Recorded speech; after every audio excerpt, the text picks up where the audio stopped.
அன்பிற்கினிய ஆவி மரியா குடும்ப இணைய காணொளி நேயர்கள் அனைவருக்கும் என் நெஞ்சார்ந்த வணக்கங்களும் வாழ்த்துக்களும்.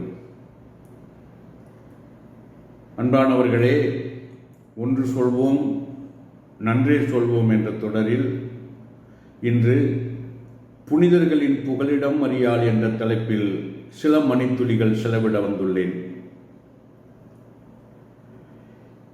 என் தாயே, என்மேல் கவனமாயிரும் என தன்னுடைய வாழ்வில் பல்வேறு சோதனைகளையும் இன்னல்களையும் சந்தித்து வந்த அவர் அன்றாடம் அன்னை மரியாள் என வேண்டிக் கொண்டே வந்தார்.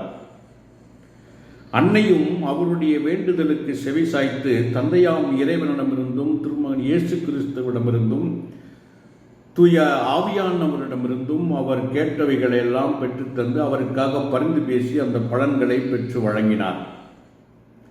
இப்படி அன்னையிடம் அன்றாடம் வேண்டியவர் யார் தெரியுமா?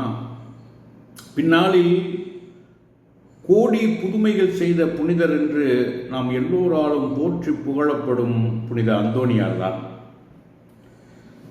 தூய அந்தோணியார் இறப்பதற்கு சில நாட்களுக்கு முன்பு அன்னை மரியாள் அவருக்கு காட்சி தந்து, உன் நேர்மைக்கும் நீ என் மீது கொண்ட அன்புக்கும் விண்ணகத்தில் உனக்கு ஒரு இடம் காத்திருக்கிறது என்று சொல்லிவிட்டு மறைந்தார்.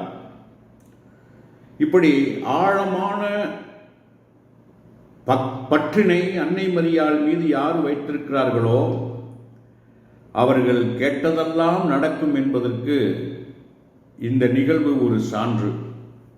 ஆகவே நாமும் தூயோராக, மாசற்றவராக, தூய அந்தோணியாரை போன்றும் புனித மரியாளின் வாழ்வை போன்றும் ஒழுங்கு குறையாமல் வாழ்வோம். அவர்களின் மீது பற்றுள்ளோர் என நிரூபிப்போம். மரியே வாழ்க. தொடர்வோம். தோழமை வாஞ்சையுடன் உங்கள் வளநாடன். நன்றி.